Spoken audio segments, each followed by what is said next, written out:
So in my last video, I shared the analogy of Live looking in the mirror and seeing herself as evil. So the key part of that analogy, which kind of amazingly illuminates a whole lot of things about how we see life as being evil sometimes, is when she sees herself as evil, her stomach turns. So what I wanted to talk about is negative emotion and how to understand negative emotion. So what her understanding is when she sees that she is evil is she believes that she is evil. So she assumes that her stomach turning is because she's evil, because she is evil. When in reality, what negative emotion is, what her stomach turning like that is there's something you're believing here that isn't true. So feeling or greater guidance always knows that we're seeing an illusion. This isn't true. They know us. It knows us. It is awareness is it us. It knows us. So feeling is our connection to that knowing. I had to take my dog with me today. We've been having like car issues and our schedule is so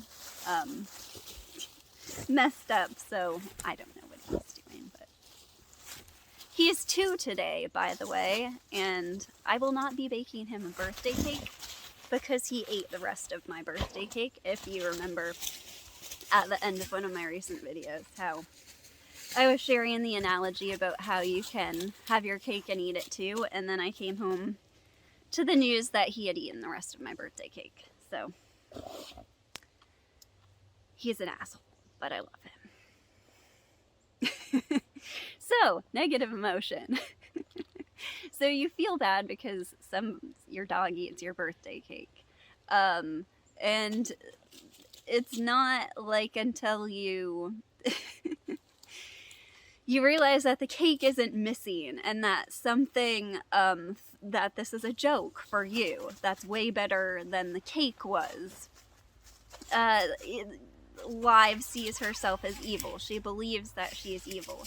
So it's when we, awareness, truly are bring attention to that emotion rather than passing it off as a thought. So typically, we think of experiencing anger, jealousy, or sadness, or grief, or loss, or something. We put that label on it, and so we assume we know from past experience what exactly that feels like. However, when we're truly aware of the feeling itself, don't know what he's doing, we realize we've never, ever experienced that before, and we don't know what it's like.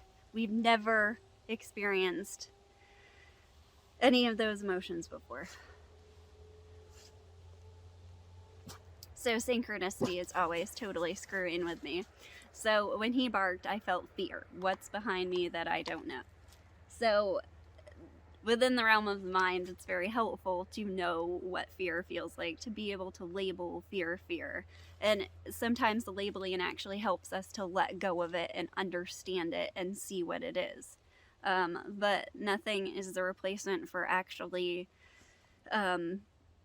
feeling and the understanding of it can be the acceptance that then allows us to actually feel what we're feeling and to let go of the thoughts that are actually holding us and beliefs that are actually holding us in that negative emotion.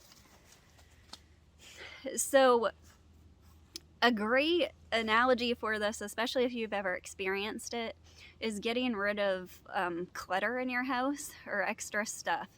So what you have to do is you have to do this effectively and healthily, so it doesn't turn into like a neurosis of having the perfect amount of things and then no longer being able to buy something you really love or accept a gift from somebody. So the way that you do this is you envision your space. So you have this, and a lot of this I learned from Marie Kondo, who's amazing and just like totally aligned her method for cleaning with like intuition, and and feeling. It's really amazing. Like her book was so popular for so good reason. But to envision your lifestyle, envision your space, really focus on what you want. And then you go through your things, and again, by category, that part's not as important. You choose what you really love, what you really want, and you actually like feel the vibration of it. And then you just also know what you don't want from that. And one of the things that sounds craziest to people about her method is that you thank what you're getting rid of, what you no longer want. You thank it for what it taught you, rather than making it into a problem, or yourself into a problem for having it, or mistakenly having bought something that you didn't need or use or want anymore. You thank it. It taught you something. You express gratitude for it, and that's how you truly let it go. So the same way with our emotions, if we constantly try to push away negative emotions, and maybe we even like hear of enlightenment and hear of the transcending of suffering, and so that becomes what we want to be and how we want to see ourselves, and then we're even more not allowed to really become aware and see through with awareness what these feelings really are. And the amazing thing is, it's something to be super, super grateful for, because Monen, it's guidance. It's that good. It's guidance. When something feels off, it's that you're interpreting it as off. That's all. So rather than trying to control the circumstances, when we go direct to awareness, and something to appreciate, this is all now. But it also seems to be happening, like actually, like in thought, we're always like way behind. Like it's always like brand new and fresh. It's the emotion you've never felt before. It's and it's so simple to connect with that it almost seems mundane, like the completely new and alive. The mind's like, huh, I know what that is. That's mundane. That's boring. Like, and then, yeah. So, feel for the first time whatever it is you're feeling. There isn't even a first time.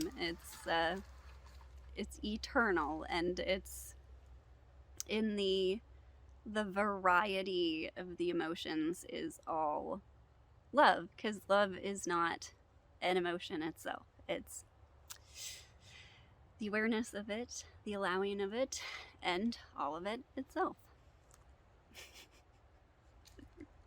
Well played, universe. I could not have like designed it better myself.